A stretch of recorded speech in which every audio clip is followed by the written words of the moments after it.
चलो चलो एक सेल्फी लेते प्लीज बुआ। यस। स्माइल तो करो आप ना हमेशा ऐसे सैड सैड रहते हो। मामा चलो एक्सक्यूज मी एक मिनट। हेलो हम दोनों I just love this family get together. बस निखिल की कमी है। अगले साल दादा पढ़ाई पूरी करके सिंगापुर से आ जाएंगे, उसके बाद हमारे सारे गेट टुगेदर परफेक्ट होंगे। सो चेहरा पात्या। ओके बेटा। अभी हम जल्दी से अच्छा खाना ऑर्डर करते हैं। अरे नहीं बेटा, मैं आता निकते। अरे दीदी खाना तो खा के जाइए, बस अभी ऑर्डर हो ही रहा है ना। नहीं मुझे निकलना है, मैं निकलती हूँ। बाय। ठीक है बाय। चलो चलो चलो लेट्स टेक अ सेल्फी। कम।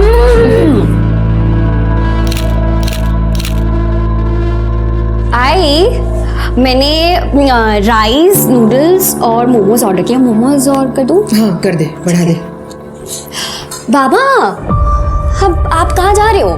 कहाँ मतलब मुंबई जा रहा हूँ। पर- काम है, मीटिंग्स है। पर बाबा एक मिनट रहने दे दिशा, मीटिंग्स मुझसे ज्यादा इंपॉर्टेंट है ना।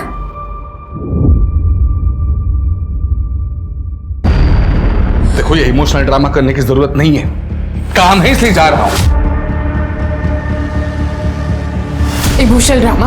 मैं कर रही हूँ इमोशनल ड्रामा या आप कर रहे हैं इमोशनल ड्रामा? देखो तुम बाबा प्लीज ताई का मूड मत खराब करो ना प्लीज। मूड खराब ना हो इसलिए जा रहा हूँ मुंबई। अच्छा, हर हफ्ते हम लोगों को यहाँ पे अकेला छोड़ के मुंबई जाते ही हो ना। अगर एक हफ्ता नहीं जाएंगे तो क्या फर्क पड़ जाएगा? फर्क पड़ेगा, मेरा काम रुक जाएगा, पैसा नहीं मिलेगा। समझ में नहीं आती बात? ये जो केक काटा ना, ये जो खाना ऑर्डर किया जा रहा है वो मेरे पैसे से किया जा रहा है। मैं दिन रात मेहनत कर रहा हूं ताकि आप लोगों को अच्छी जिंदगी दे पाऊं। समझ नहीं रहे?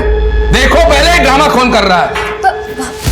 बाबा बाबा बाबा बाबा प्लीज रुक जाइए ना, क्या कर रहे हैं आप? तुम मुझे मत सिखाओ क्या करना है क्या नहीं करना है। नहीं रुक जा, जाने दे। हम जिए मरे इन्हें कुछ फर्क नहीं पड़ता। देखो ये नाटक बंद करो। नाटक? और आप ये सब कुछ जो सुनाया ना, आप पैसे खर्च करते तो उपकार नहीं कर रहे, सब पता। बस तुम भी कोई एहसान नहीं कर रहे हो मेरे ऊपर। यह है ना, यहाँ पाल पोस रहा हूं ना, रहो खाओ खुश रहो। ये बिजनेस मेरी प्रायोरिटी है, तुम्हारे इमोशनल ड्रामे में अटक कर मैं मेरा बिजनेस डुबा नहीं सकता। मेरा बिजनेस में क्यों निकल जाओ घर से। तो जा रहा हूं ना, क्यों अड़ा रहे हो मुझे? निकलो अभी, क्या भी निकल। हाँ जा रहा हूं मैं, जा रहा हूं।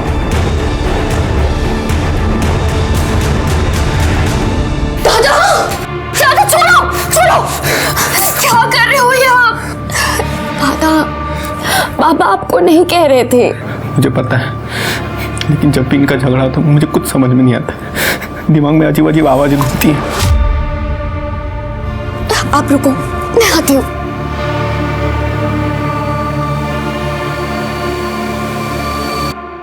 दादा ये चॉकलेट खाओ, आपका दर्द कम हो जाएगा। ये लो खाओ। देखो अभी मैं ना आपकी दवाई लगाऊंगी, सब ठीक हो जाएगा।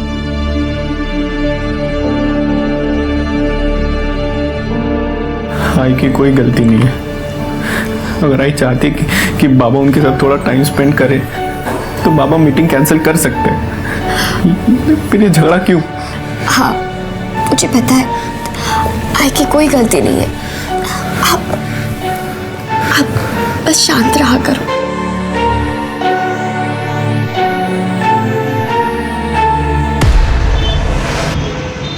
यार यामिनी मैं बहुत परेशान हो गई हूँ। मतलब पापा क्यों नहीं समझते कि वो दादा के साथ क्या कर रहे हैं? त्रिशा परेशान मत हो, सब ठीक हो जाएगा।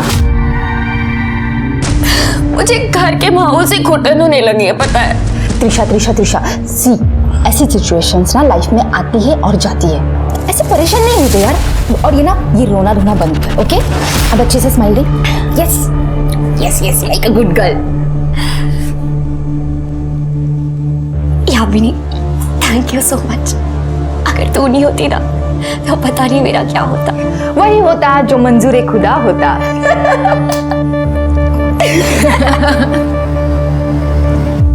गहरी सांस लें और अपना ध्यान सांस पे केंद्रित करें। और इसी के साथ अपने कॉन्शियसनेस यानी अपने अंतर्मन में झांकिए। नमस्कार, मैं सर्वेश। मैं एक योगा एक्सपर्ट और स्पिरिचुअल हीलर हूं। आपको अगर मेरी ऑनलाइन क्लासेस ज्वाइन करनी है तो नीचे दिए हुए नंबर पे कॉल कीजिए। धन्यवाद।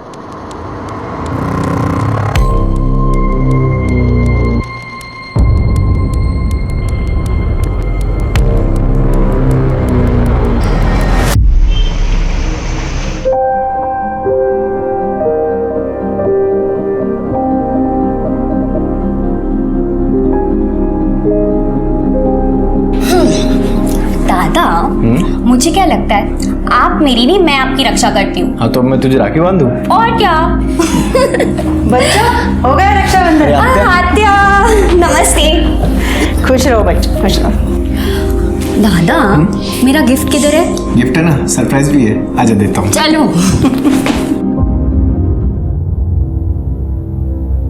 भाऊ कुछ है? मुंबई आएंगे थोड़ी देर में। रागिनी, भाऊ तो काम के लिए ही जाता है ना मुंबई, उसमें मुंह सुझाने वाली क्या बात है? भाई है ना आपके, आप तो उन्हीं की साइड लेंगी, मगर मैं भी बीवी हूँ उनकी, और एक बीवी बहुत अच्छी तरीके से जानती है जब उसके पति का ट्रैक गलत हो जाता है। और आप भूल रही है, औरतों को सिक्स सेंस भी होता है। सिक्स सेंस नहीं, उसे स्टुपिडिटी कहते हैं।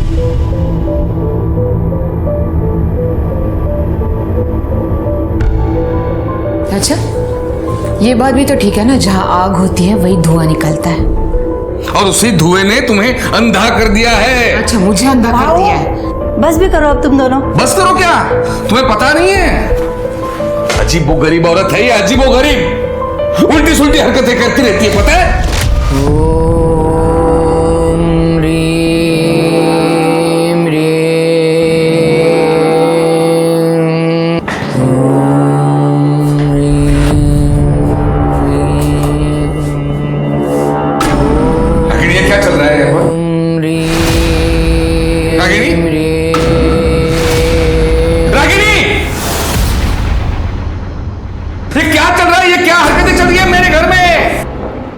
ये क्या कर दिया आपने? हाँ, मेरी साधना को भंग कर दिया आपने।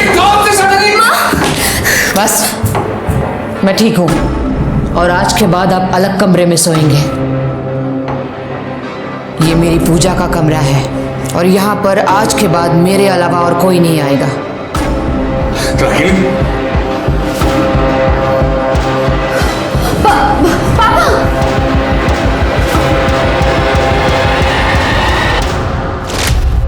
रागिनी, कहाँ है ये? क्या चल रहा है ये सब घर में? इससे क्या पूछ रही हो? ये क्या बताएगी? इनसे पूछो, बच्चों से पूछो, फिर पता चलेगा सच। हाँ, कम कपड़ों में मैं अपने ही घर में बैठी थी, तुम्हारी तरह नहीं हूं। जहां लड़की देखी नहीं वहां कपड़े उतारना शुरू। और एक शब्द नहीं। बहुत हो गया, मैं तुम्हें डिवोर्स दे रहा हूं। अच्छा, और कर भी क्या सकते हो तुम? कोई और रेडी होगी ना मेरी जगह लेने के लिए? कौन चलाएगी? दूसरों को ज्ञान सिखाती है। दादा आप चलो, अब चलो। ऐसी क्या इसकी? मारो, कितना मार सकते हो ना, मारो मुझे, मारो। मगर मैं अब चुप नहीं रहूंगी। प्रूफ है मेरे पास, जो प्रूफ मैं तुम्हारी बहन को और बच्चों को दिखाऊंगी। फिर ये मुंह है ना, छुपाते फिरना तुम।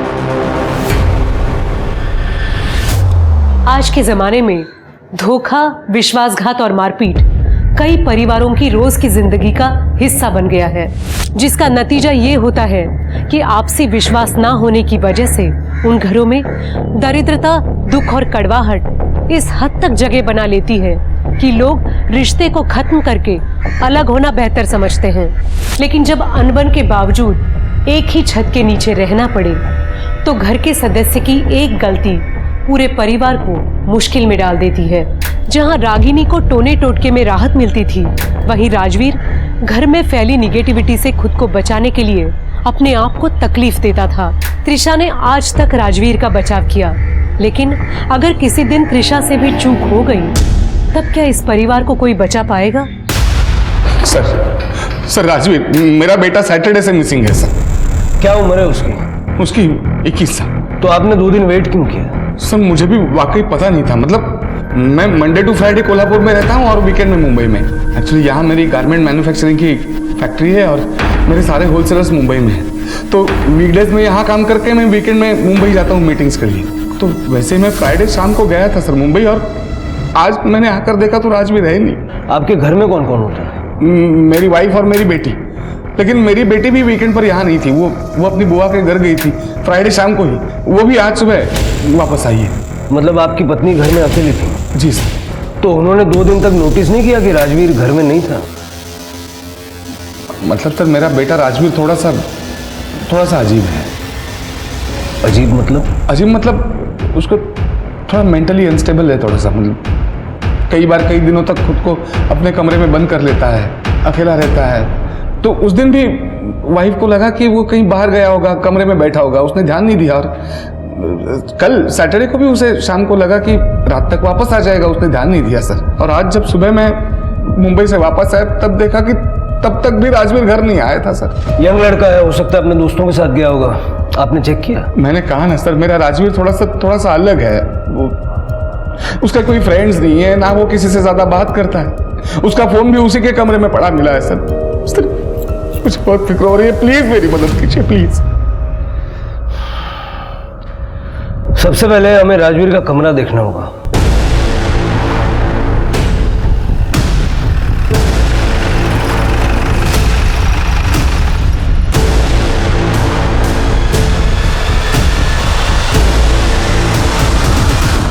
जरा सारा कमरा चेक करो। लगता है कई महीनों से कमरे की खिड़की तक नहीं खुली। आपके बेटे को भूख प्यास नहीं लगती थी क्या? सर आप उसे जानते नहीं हैं। जब भी उसका मूड खराब होता था उसे आसपास कोई नहीं चलता था, बस सहम के अपने आप को रूम में बंद कर लेता है वो। हाँ सर।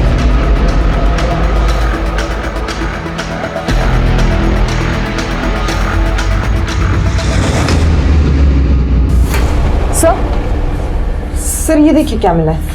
ये लव लेटर्स है और ये शायद खून से लिखे हुआ है।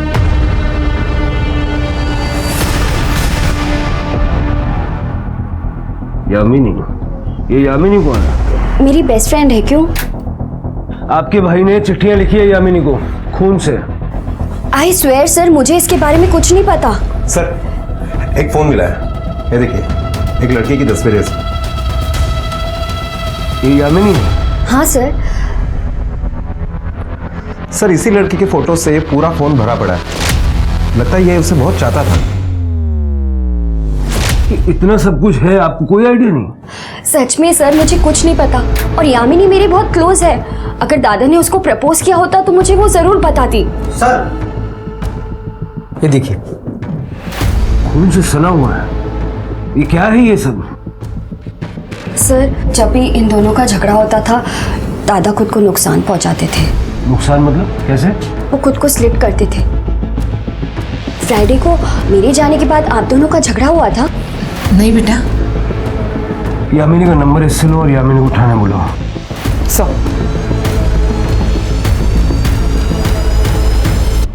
प्यार राजवीर से? नहीं सर। ये चिट्ठियां हमें राजवीर के रूम से मिली हैं और उसने अपने खून से लिखी हैं। सर कसम से मुझे इसके बारे में कुछ पता नहीं। सर त्रिशा मेरी बेस्ट फ्रेंड है, इसलिए अक्सर राजवीर से मिलना होता था। पर ये इसके बारे में मुझे कुछ नहीं पता। सर वैसे भी राजवीर बहुत शर्मीला लड़का था। गुस्से में तुम बड़े डैशिंग लगते हो। तुम भी क्या? वो क्या क्या? और वैसे भी कभी कभार ही उससे बात होती थी बस।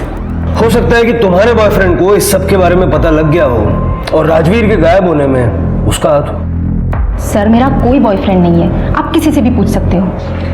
ठीक है, जा सकती हैं आप। जी सर। गायकवाड़, ये यामिनी कितना सच बोल रही है जरा पता करो, और ये भी चेक करो कि रागिनी और उसके हस्बैंड के बीच तालमेल क्यों नहीं है, और त्रिशा की सीडीआर निकालो। Okay sir.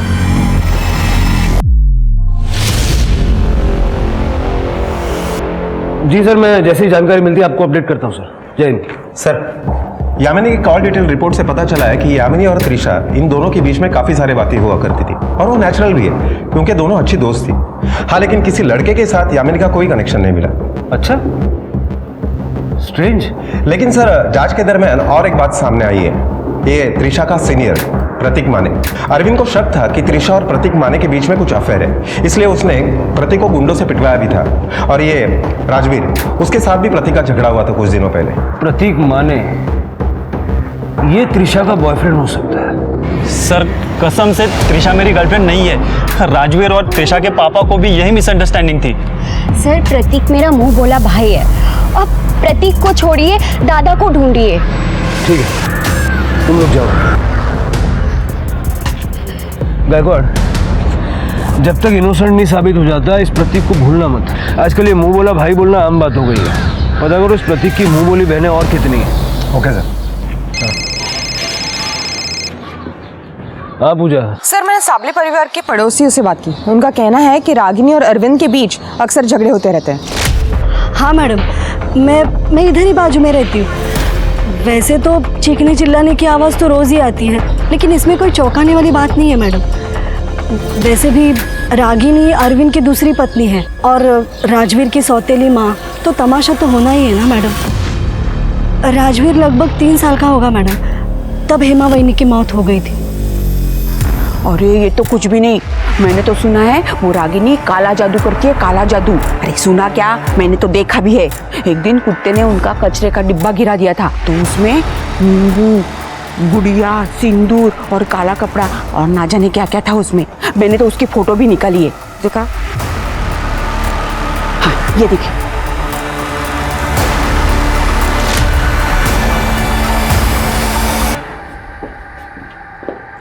ये सब क्या है जरा समझाएंगे? ये सारा मटेरियल आपके घर के पीछे से निकला है। जी, ये सच है कि मैं काला जादू सीख रही हूँ। कहाँ, किससे? Online classes. सर्वेश। ये काला जादू क्यों सीख रही हैं आप, कोई खास वजह? घर की सुख शांति के लिए। घर की सुख शांति तो आपको मिल गई होगी ना, आपके हस्बैंड को दूसरे कमरे में शिफ्ट करके। आपके घर की तलाशी लेनी है हमें। गायकवाड़, जरा बगा ना सगड़े कड़ा।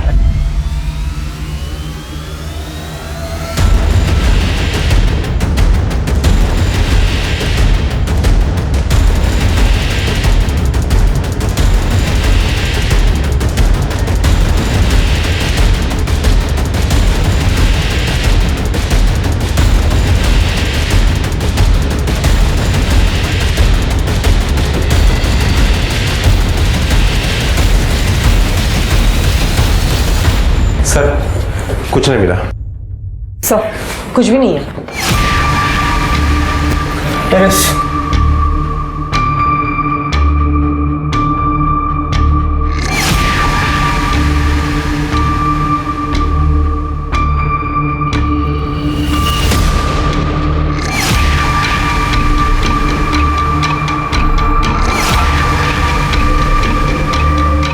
पूजा बग जरा है।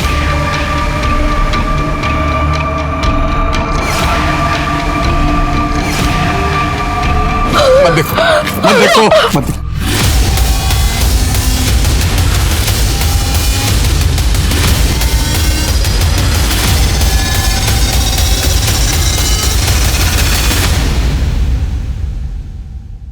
सर, लगता है बॉडी को तेल में उबाला गया है। राजवीर, मैं कैसे कह सकता हूँ सर? गायकवाड़, ये जो रिमेन्स हैं इनको पोस्टमार्टम के लिए भेजो। रिका में सर, सारे छत पे जरा अच्छे से चेक करो, देखो कुछ मिलता है क्या। ये सर।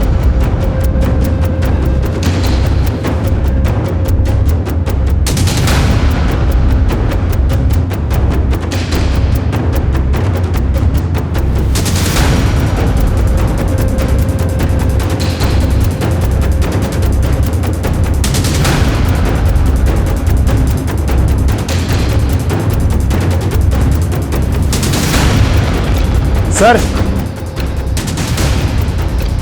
ये देखिए, ये आपका लगता है?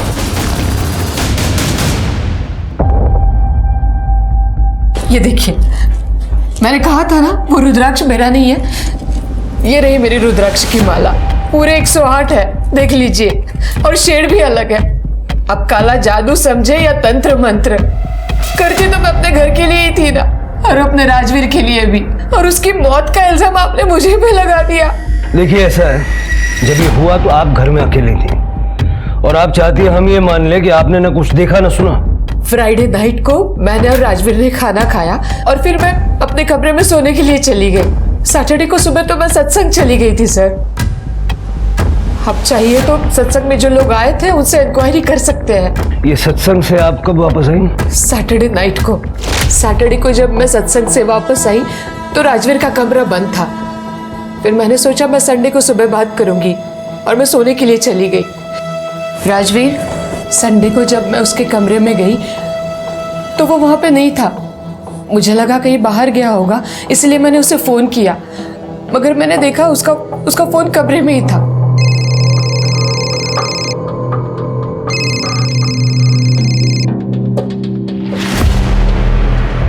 संडे को शाम को फिर मैंने त्रिशा को फोन किया तो उसने भी मुझसे कहा कि आई टेंशन मत लो, राजवीर रात तक आ जाएगा। फिर मैं सोने के लिए चली गई ये सोचकर कि उसे लेट हो जाएगा। फिर मंडे को सुबह जब मैं उठी और मैंने देखा तब भी राजवीर अपने कमरे में नहीं था और उसी वक्त अरविंद घर पे आ गए।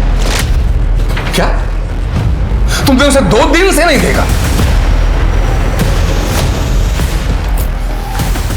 गॉड, कहां गया होगा? और फिर उसके बाद अरविंद पुलिस स्टेशन चले गए।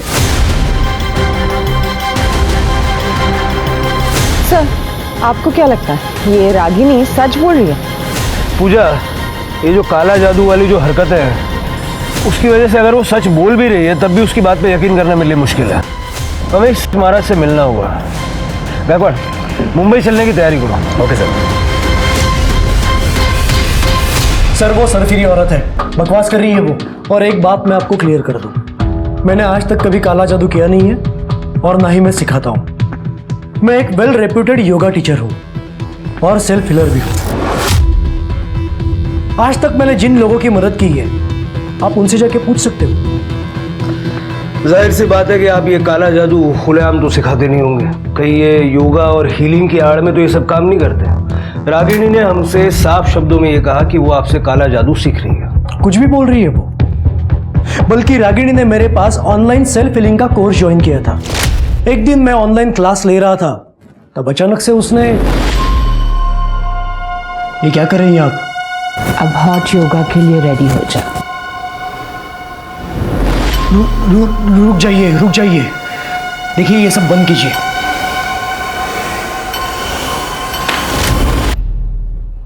उसके बाद? कुछ नहीं सर, क्या होगा? उस दिन से मैंने उससे बात करना बंद किया। सर मुझे वो क्रेजी अनस्टेबल औरत लगी। आई की सेमिन्यूट पूजा की वजह से घर में बहुत स्ट्रेस था, लेकिन इसमें भी बाबा की गलती थी। मतलब? आई को डाउट था कि बाबा का मुंबई में एक्स्ट्रा मैरिटल अफेयर है, और एक बार तो आई ने कहा भी था कि उनके पास कुछ फोटोज और प्रूफ्स है कि बाबा उन्हें धोखा दे रहे हैं।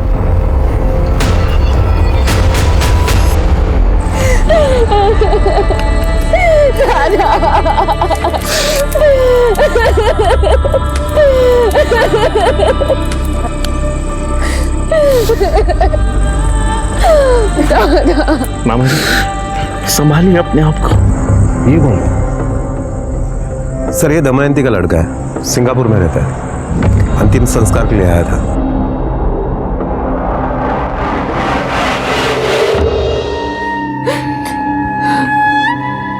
राजवीर के जाने से ऐसा लग रहा है कि दुनिया में कुछ बचा ही नहीं। जो भी कमाया जो सब उसी के लिए तो था। मामा, सांभाळा स्वतःला। देखिए, आपको जब तक मेरी जरूरत है मैं यहाँ रहने के लिए तैयार हूँ, आप ही के पास। थैंक यू, लेकिन बेटा तुम अपनी पढ़ाई बर्बाद मत करना। सिंगापुर में जाओ, अच्छी पढ़ाई करियो, हम हैं, हम संभाल लेंगे।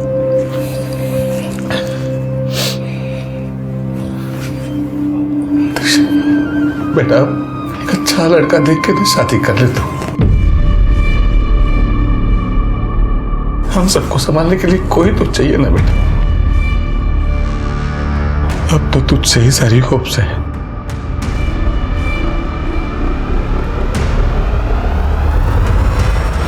आत्या, अगर पापा जैसा चाहते हैं मैं वैसा करूंगी तो मेरी लाइफ तो बर्बाद हो जाएगी ना। मैं उसको क्या जवाब दूंगी? हाँ प्लीज आत्या, आप कुछ करो ना।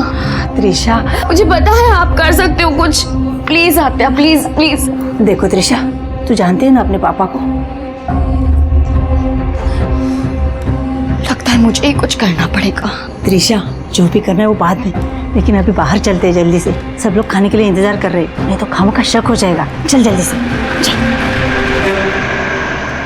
ठीक है, देखते हैं। सर, राजवीर की postmortem report. Sir, postmortem report से पता चलता है कि राजवीर को पतीले में भूनने से पहले उसके बॉडी को कर्पूर और घी से मला गया था और उसके सर को भी बहुत बुरी तरह से कुचला गया था। 21 अगस्त को रात को 8 से 12 बजे के बीच में उसकी मौत हुई है। मतलब सबसे पहले सर को कुचला गया और बाद में उसकी बॉडी को भूना गया। ये काला जादू है? सर, हमने सर्वेश का भी बैकग्राउंड चेक किया, बिल्कुल क्लीन है। काले जादू से उसका कोई कनेक्शन नहीं है। मतलब रागिनी पे हमारा शक सही है। रागिनी ने ये काला जादू कहीं और से सीखा है। सर, रागिनी की कॉल डिटेल्स जब हमने चेक किए तो पता चला कि वो एक प्राइवेट डिटेक्टिव के कांटेक्ट में है जिसका नाम विनय पाठारे है। बुलाओ इस विनय पाठारे को। सर, वो गायब हो गई। त्रिशा मेरी बेटी गायब है सर। मेरी बेटी गायब हो गई। वो मेरे बहन के घर रहने गई थी, वहां से गायब है सर। प्लीज मेरी मदद कीजिए। 2 दिन पहले 30 अगस्त को जब निखिल सिंगापुर के लिए निकल गया तो निखिल के जाने के बाद त्रिशा सब कुछ छोड़ के पुणे जाने की बात कर रही थी। पुणे? क्यों? सब कुछ छोड़ के मतलब? एक मिनट। त्रिशा कौन से कमरे में रहती है? वो सामने वाले। पूजा, देखो जरा। सर, भाऊ सॉरी, तुम्हारे और रागिनी के झगड़े की वजह से वो बहुत परेशान थी। लेकिन पुणे में कहाँ गई? वो कुछ पता नहीं, लेकिन वो कुछ कोर्स करना चाहती थी। क्लियरली उसने कुछ बोला नहीं। कल क्या बोला? कल 4 बजे वो घर से निकल गई थी। मुझे बोला था उसने कि वो यामिनी के साथ मूवी देखने जा रही है और बाहर ही डिनर करके लेट घर पे आएगी। लेकिन त्रिशा के जाने के बाद मुंबई से भाऊ का फोन आया था। हाँ, मतलब सर मैंने पहले त्रिशा को फोन किया ये जानने के लिए कि वो घर कब वापस आ रही है। त्रिशा बेटा कहाँ हो? घर नहीं पहुंचा अब तक? मैं घर कभी नहीं आऊंगी और मुझे दोबारा कभी कॉल मत करना डैड। त्रिशा ये क्या? हेलो त्रिशा, मैंने उसे वापस बार बार फोन करने की कोशिश की लेकिन उसने फोन बंद कर दिया सर। मैं घबरा गया, तुरंत कोल्हापुर आया और यहाँ ताई के घर आया। मुझे लगा था गुस्सा होकर यहाँ आई होगी त्रिशा, लेकिन सर वो यहाँ से भी निकल गई थी। सर त्रिशा जिस रूम में रह रही थी पूरा रूम चेक कर लिया, लेकिन वो सब कुछ लेके जा चुकी है। इसका मतलब उसने अपना प्लान एग्जीक्यूट कर लिया। बैकवर्ड, जरा पुणे पुलिस से बात करो और पता लगाओ। Okay sir. मैम, त्रिशा अक्सर पुणे शिफ्ट होके नई जिंदगी शुरू करने की बात करती थी, पर वो राजवीर की वजह से अक्सर परेशान रहती थी। शायद राजवीर के जाने के बाद वो पुणे शिफ्ट हुई होगी। पर मैम अगर वो ऐसा करती तो वो मुझे जरूर बताती। तो तुमने उसे कांटेक्ट करने की कोशिश की? मैंने कंटिन्यूसली उसे फोन करने की कोशिश की मैम, पर उसका फोन स्विच ऑफ जा रहा है। जी सर, रागिनी मैडम ने मुझे हायर किया था अपने पति अरविंद पे नजर रखने के लिए जब वो मुंबई में रहते थे। मुंबई में? अरविंद का एक 40 साल के सिंगल वुमन मीना नाइक के साथ अफेयर चल रहा है। ये रहे उसके फोटोज। और मुझे ये भी पता लगाने के लिए कहा था कि मीना को इस किसी हफ्ते में कहीं चोट लगी है या नहीं, जैसे कि पैरों में हो, सर में हो, या उसकी उंगली कटी है या नहीं। मीना को लगी थी चोटें? मुझे ताज्जुब होता था कि रागिनी मैडम मुझे फोटो क्लिक करने के लिए कहती क्यों है, जबकि उन्हें पहले से ही पता है कि मीना को कहाँ चोट लगी है। फिर मैं भी सोचता था कि मुझे इस काम के पैसे मिल रहे तो मैं भी करता रहा। बड़े दिल वाला आदमी है तू। मीना का पता दे चल मुंबई का।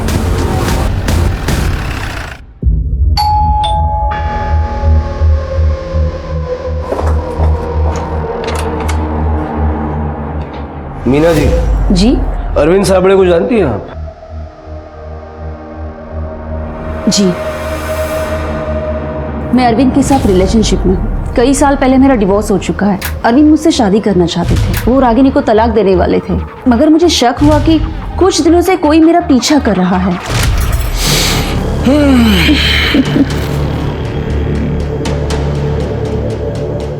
इथे आलं ना की मस्त वाटतं. अरविंद अरविंद वहाँ कोई है. वहाँ हाँ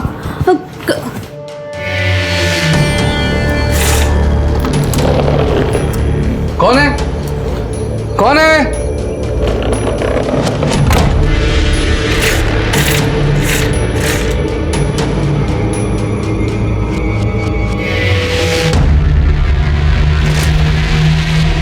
ये जो आपको हाथ में और सर पे चोटें लगी हैं, इसके लिए अरविंद जिम्मेदार है? हाँ नहीं अरविंद मुझे कभी चोट नहीं पहुंचा सकते.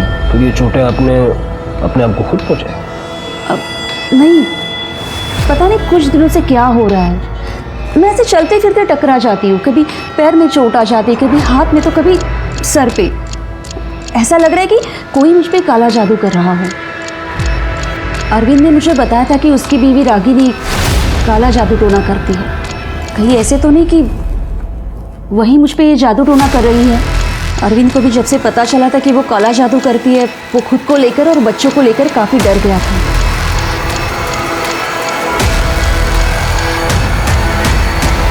सर मेरे गांव में जो ये जादू टोना करते हैं वो सब लोग ये चीज़ें करते रहते हैं. क्या बात करती हो पूजा, आजकल के ज़माने में कौन इन चीज़ों पे विश्वास करता है? अरे सर सच में जो लोग ये जादू टोना करते हैं ना, वो खुद को चोट पहुंचाते हैं ताकि वो जिनको चोट पहुंचाने की कोशिश कर रहे हैं ना, उनको भी उसी जगह पे चोट पहुंचे. सीरियसली पूजा, तुम इन सब चीज़ों पे विश्वास रखती हो? सर मैं बस यही कहने की कोशिश कर रही हूँ कि हो सकता है ये मीना सच बोल रही हो. पूजा, इस जमाने में काला जादू ऐसी कोई चीज़ नहीं होती. हेलो, ठीक है सर. गणेश नगर एरिया में एक फीमेल की डेड बॉडी मिली है.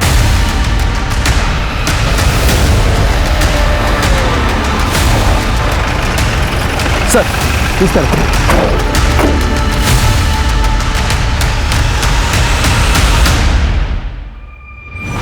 बघ सर,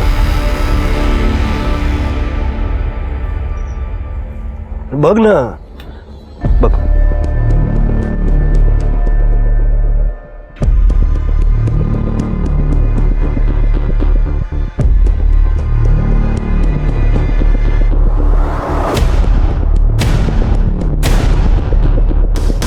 सर लगता है त्रिशा भी काले जादू का ही शिकार हुई है. दिखता तो ऐसे ही है, लेकिन मुझे लगता है कि ये जो रंगोली बनाई है ना, ये त्रिशा की डेड बॉडी को डंप करने के बाद बनाई गई, ताकि त्रिशा और राजवीर की मौत में कनेक्शन दिखाया जा सके. सर त्रिशा का गला दबा के उसे मारा गया है. इसकी गर्दन ट्विस्टेड है. फैमिली को बुलवा के आइडेंटिफिकेशन करवा लो. Okay sir. त्रिशा के मर्डर से पुलिस सख्ते में आ गई थी. क्या त्रिशा भी काले जादू की शिकार हुई थी या फिर उसकी मौत की वजह कुछ और थी? पुलिस ने इन्वेस्टिगेशन के दौरान नोटिस किया कि त्रिशा की बॉडी दमयंती बुआ के घर के महज 2 किलोमीटर की दूरी पर बस स्टैंड के पास मिली थी. तो क्या उसने बस स्टैंड तक ऑटो या फिर प्राइवेट टैक्सी ली थी? पुलिस ने ऑटो और प्राइवेट टैक्सी ड्राइवरों से पूछताछ करने का फैसला किया और साथ ही उस दिन का सीसीटीवी फुटेज भी खंगाला. साथ ही पुलिस ने त्रिशा की बुआ दमयंती से भी पूछताछ की, जिसके बाद पुलिस को इस केस के संदिग्ध हत्यारे तक पहुंचने का सुराग मिल गया. सर मैं त्रिशा को क्यों मारूंगा? मैं तो खुद अपनी जान लेने वाला था जब मुझे त्रिशा और यामिनी के बारे में पता चला था. क्या मतलब? सर आपको नहीं पता? क्या? सर त्रिशा और यामिनी दोनों रिलेशनशिप में थे. वो दोनों लेस्बियन थे. मुझे तो लगा था कि त्रिशा स्ट्रेट है, पर एक दिन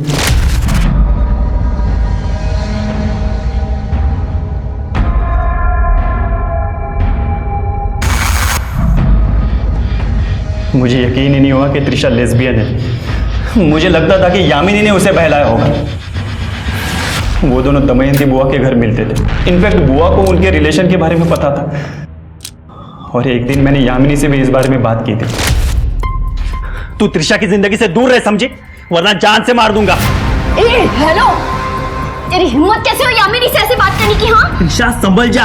हमारे सोसाइटी में ये सब एक्सेप्टेबल नहीं है. हमारे संस्कार ये नहीं सिखाते. तू होता कौन है मुझे संस्कार सिखाने वाला?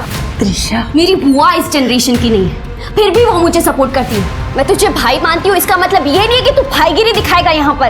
त्रिशा लेकिन Just leave from here. मैं तुझे इस गंदगी में नहीं रहने दूंगा, चाहे जो हो जाए.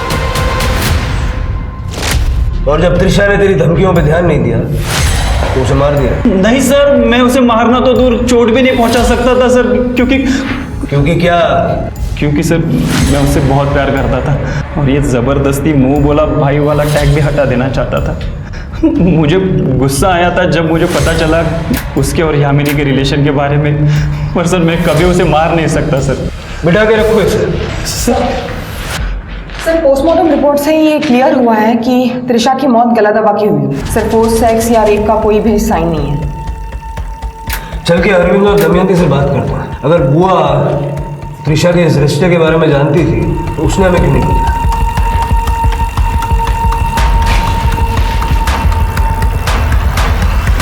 ये आप क्या कह रहे हैं सर? आपकी हिम्मत कैसे हुई मेरी बेटी के बारे में ऐसी बातें करने की? भाऊ, हे खरे, त्रिशा और यामिनी के रिलेशन के बारे में मुझे पता था। वो दोनों पुणे भागना चाहते थे, मैंने उनको सपोर्ट भी किया। यामिनी त्रिशा का इंतजार बस स्टैंड पे कर रही थी, लेकिन जब काफी देर तक त्रिशा आई नहीं तो वो डर गई। ये क्या है? क्या सुन रहा हूं मैं? क्या चल रहा है? इसके बारे में रागिनी को भी पता था। उसने तो एक दिन, देखो रागिनी, माँ होने के नाते त्रिशा का साथ देना चाहिए तुम्हें। बिल्कुल दीदी, मैंने अभी सीखा है, मैं त्रिशा को ठीक कर सकती हूँ। वो बिल्कुल ठीक हो जाएगी। मतलब क्या है तुम्हारा? सर्वेश महाराज ने मुझे रास्ता दिखाया है, बिल्कुल उसी तरह जैसे मैंने अपनी सौतन को सबक सिखाया था। मैं त्रिशा को भी ठीक कर दूंगी। ओम आपने अपनी बेटी पे काला जादू किया, मार डाला उसे। मैं उसे बचाना चाहती थी, मैं उसे मारना नहीं चाहती थी। आप समझ नहीं रहे हैं। समझने की कोशिश कर रहे हैं। जरा हाथ दिखाइए अपना। पूजा, ये क्या है? रिकम है, जरा दाखवा दे वीडियो। हमारी साइबर टीम ने कुछ वीडियोस रिकवर किए हैं जो आपने डिलीट कर दिए थे। ये देखिए, ये क्या है? जहां जहां आपने अपने आप को चोट पहुंचाई वही मीना को चोट लगी। मुझे सर्वेश ने ऐसा करने के लिए कहा था, लेकिन सर्वेश ने तो कहा कि उसने आपसे बातचीत करना बंद कर दिया था उस दिन से जिस दिन आपने ऑन कैमरा उसके साथ बदतमीजी की। क्या? नहीं, ऐसा कुछ भी नहीं हुआ था। मैं तो उन्हें हमेशा इज्जत देती थी। वो हमेशा मुझे समझाया करते थे कि मुझे क्या करना चाहिए और क्या नहीं। उन्होंने कहा था कि मेरे पति मेरे पास वापस आएंगे और हम हंसी खुशी वापस साथ रहेंगे। ये आप और सर्वेश बातचीत कब और कैसे करते थे? मतलब हमें कोई रिकॉर्ड नहीं मिली। Social media through. जब भी उन्हें बात करनी होती थी वो मुझे ऑनलाइन बुलाते थे। मतलब सर्वेश के कहने पे आपने राजवीर को मार दिया? नहीं, मैंने राजवीर को नहीं मारा, मैं सच कह रही हूँ। बल्कि मुझे एक बहुत बड़ी पूजा करनी थी और वो पूजा के लिए जो भी सामग्री है वो इकट्ठा करने के लिए मुझे सर्वेश ने कहा था। उन्होंने कहा था कि मैं जब भी ये पूजा करूँ तो आसपास कोई नहीं होना चाहिए। और एक दिन मुझे उन्होंने सरप्राइज दिया। वो यहाँ घर पे आए थे। सर्वेश यहाँ आया था? कब? फ्राइडे की शाम को, जब अरविंद और त्रिशा चले गए थे। इतनी सारी बातें आपने हमें पहले क्यों नहीं बताई? वो सर्वेश ने कहा था कि ये सब कुछ मुझे सीक्रेट रखना होगा, तभी काला जादू काम करेगा। आपने उसे बुलाया था? नहीं, उन्होंने कहा था कि उनका कोल्हापुर में कुछ काम है, इसलिए वो आ गए। और सर, उस दिन राजवीर और उन्होंने मेरे साथ डिनर भी किया था। यह आपकी पाचन क्रिया में मदद करेगा। मैं भी पी लेता, लेकिन मेरी अब टैक्सी आएगी। आप ही आनंद लीजिए इसका।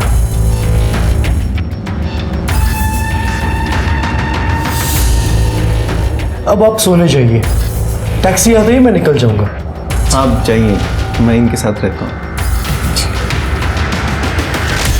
अगली सुबह मैं जब उठी तो महाराज जा चुके थे और राजवीर के कमरे का दरवाज़ा बंद था। मुझे लगा वो सो रहा है, फिर मैं सत्संग चली गई। और बाकी सब कुछ तो मैं आपको पहले ही बता चुकी हूँ। आपकी बातों में कितनी सच्चाई है ये जब तक हम लोग पता लगाते हैं, आप हमारी निगरानी में रहेंगे। पूजा, घेऊन सा रहना। सर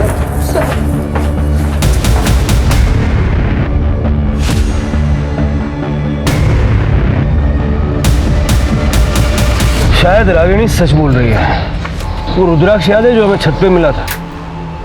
रागिनी ने बताया वो उसका नहीं है। वो सर्वेश का हो सकता है। मुझे याद है जब हम सर्वेश से मिलने गए थे उसके गले में भी रुद्राक्ष की माला थी।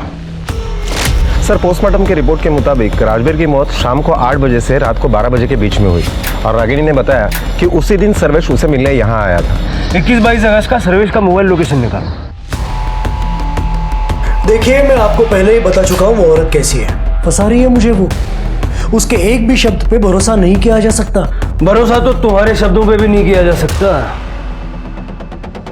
जिस पे हमें भरोसा है वो है कॉल रिकॉर्ड्स, और तुम्हारे कॉल रिकॉर्ड्स ये कहते हैं कि 21 अगस्त की शाम 8 बजे से 22 अगस्त की सुबह 3 बजे तक तुम रागिनी के घर पे थे, और अगले दिन कोल्हापुर से मुंबई तुम्हारा private taxi driver Salim Shaikh तुम्हारी टैक्सी का बिल भी दिखाया उसने। और ये जरा माला निकालो। हाँ, माला माला।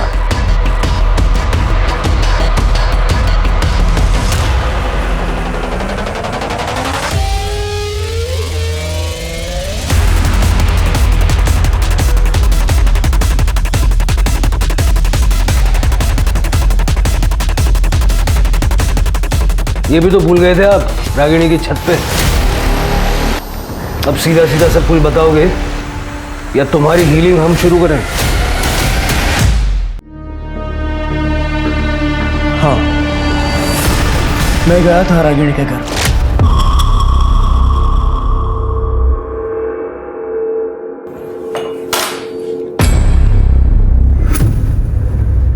ये लीजिए,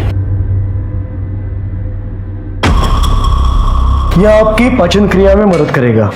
मैं भी पी लेता, लेकिन मेरी अब टैक्सी आएगी। आप ही आनंद लीजिए इसका।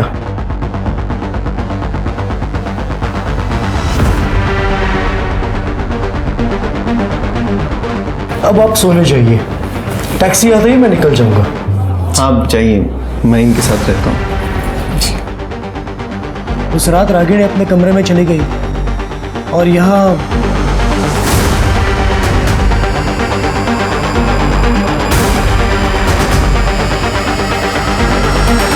राजवीर को क्यों मारा?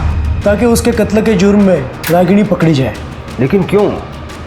मैं मीना को मदद कर रहा था ताकि मीना को अरविंद मिल जाए। मीना मेरी सच्ची चेली है। हम दोनों ने मिलकर ही ये प्लान किया था। मैं अरविंद से किसी भी हालत में शादी करना चाहती थी, पर अरविंद की बीबी रागिनी, वो उसे किसी भी हालत में तलाक नहीं दे रही थी। इत्तेफाक से रागिनी भी सर्वेश की शिष्या बन गई थी और फिर हमने इस मौके का फायदा उठाया। सर्वेश ने रागिनी को कॉन्फिडेंस में लिया और खुद को चोट पहुंचाने के लिए कहा, और फिर मैं भी ठीक उसी समय उसी जगह खुद को चोट लगा लेती थी और रागिनी के डिटेक्टिव ने उसे सारी जानकारी दी। सर्वेश ने राजवीर को मारा क्योंकि उसे पूरा यकीन था कि इल्जाम रागिनी पे ही जाएगा, क्योंकि सब जानते थे कि वो जादू टोना यानी काला जादू करती है। आपके सर्वेश तो गए जेल में, अब बाकी की बची हुई सेल्फ हीलिंग आप भी जेल में कर लीजिएगा।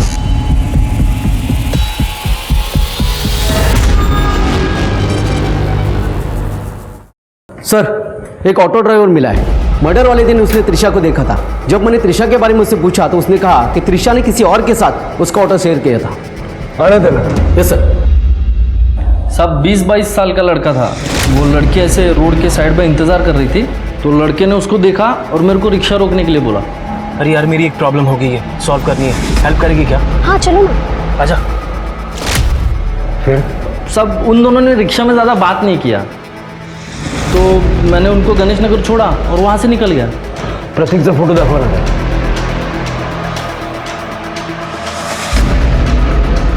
नहीं साहब, ये नहीं था। सब वो लड़का ऐसा चिकना था, उसके यहाँ पे ऐसा निशान था साहब।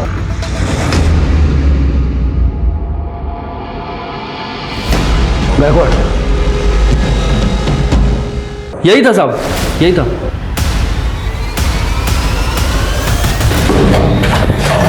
बताइए, क्यों मारा त्रिशा को? अरविंद ने निखिल को पैसे भेजने बंद कर दिया था। शायद वो मीना को पैसे दे रहा था। और ये फैक्ट्री तो मेरे पापा ने बनाई थी और उससे अरविंद लाखों कमा रहा था, लेकिन मुझे उससे कुछ नहीं मिल रहा था। और जब अरविंद ने जिक्र किया कि त्रिशा की शादी करके फैक्ट्री की सारी जिम्मेदारी वो उस पर सौंपने वाला था, तब मैंने सोच लिया कि त्रिशा को रास्ते से हटाना ही होगा। अरे लेकिन त्रिशा तो सब कुछ छोड़ छाड़ के पुणे जा रही थी ना। हाँ, लेकिन इस बात की क्या गारंटी कि बाप का पैर उसे वापस नहीं ले आता। त्रिशा को तो मारना ही था। मैंने निखिल को रोक लिया मेरी मदद करने के लिए। मैंने इसे बता दिया त्रिशा बस स्टैंड के लिए कब निकलने वाली है, और ये रिक्शा पकड़ के उसके पास चला गया। मैं घर कभी नहीं आऊंगी और मुझे दोबारा कभी कॉल मत करना डैड। त्रिशा, त्रिशा! दादा आप यहाँ कैसे? अरे यार मेरी एक प्रॉब्लम हो गई है, सॉल्व करनी है। हेल्प करेगी क्या? हाँ चलो ना। दादा मेरी जो प्रॉब्लम है वो तो तुम्हें लगा कि ऐसा करने से रागिनी रास्ते से हट जाएगी, लेकिन मीना का क्या? अरविंद सब कुछ मीना को दे देता तो। हम लोग ने मीना और अरविंद को मारने के प्लान पे भी काम करना शुरू कर दिया था। अरे वो सब तो हमारा था, मेरा और मेरे बेटे का था। वो हमें मिलना चाहिए था।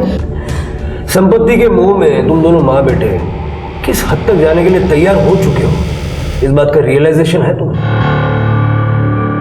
अपनी जिंदगी में सब कुछ सही करने की चाहत ने रागिनी को मीना और सर्वेश के हाथों की कठपुतली बना दिया था। मीना एक नए पार्टनर के साथ अपनी जिंदगी फिर से शुरू करना चाहती थी। ये बात तो समझ में आती है, लेकिन राजवीर की लाश पर अपने सपनों का महल खड़ा करना ये भी साबित करता है कि इंसान भले ही दिन ब दिन अमीर होता चला जाए, लेकिन मॉरली और इमोशनली वो बैंकरप्ट और दिवालियाई होता जा रहा है।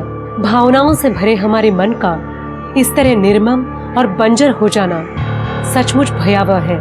अब मैं सोनाली कुलकर्णी आपसे विदा लेती हूँ। फिर मिलेंगे क्राइम पेट्रोल सतर्क में एक नए केस के साथ। तब तक अपना और अपने परिवार का ख्याल रखिए, मास्क पहनिए, सैनिटाइजर का इस्तेमाल कीजिए और सोशल डिस्टेंसिंग बनाए रखिए। देखते रहिए क्राइम पेट्रोल सतर्क। जय हिंद।